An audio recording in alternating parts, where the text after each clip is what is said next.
mean, literally, my first shamanic teacher, my mentor, like saved my life in so many ways. Like I didn't have a lot of direction in my life at that current time.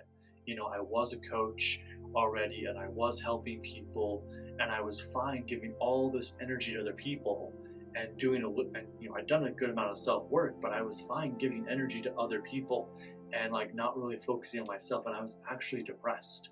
I was actually depressed and down in life, and I had a very short fused temper, and I also had a very large ego that I thought I was the best of the best.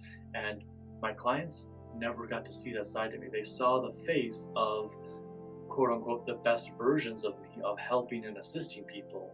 But anyone else in my life, like my wife or other friends I had, knew that I had a short temper and that I was a grumpy person, you know. And so by opening that up, like he saved my life, he saved my marriage, he helped me step into a truer, more better version of myself. But that never would have happened had I not done this technique. And so what this technique is you get out an empty chair and you are going to go through different people. And it doesn't matter how many people it takes, it doesn't matter how many it is, you know what those energies are within you. And so what you do is that you'll meditate for 5 to 10 minutes and you bring forth an event, you bring forth a memory, or you bring forth this person in general into the chair. And it's without shame. You're not shaming yourself in any way. If a situation went down that you're not proud of how you showed up in it, you're not bringing that shame in with it. You're going to still bring it forth, and maybe you're apologizing to the person. You're saying, hey, I'm so sorry I showed up this way. I'm so sorry I cheated on you, or I'm so sorry that I did this and that. It works that way too, where you can be apologizing or expressing.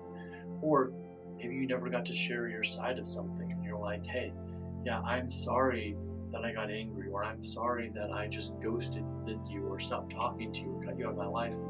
This is why I did that, because this person said this and I felt this, and then because of the way I felt, I made some not so great decisions.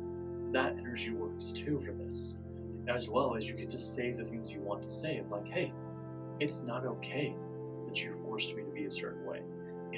Using my examples of my father as an example, it's not okay that you taught me that we're free to do whatever we want, and that we have the freedom to choose in our life what we want, but if I didn't choose the way you wanted, I was punished. And so this is an example of some of the stuff I did or said was like, how come we never had real heart-to-hearts? How come there were never questions of like, how did this happen? How come I was never believed when something went down?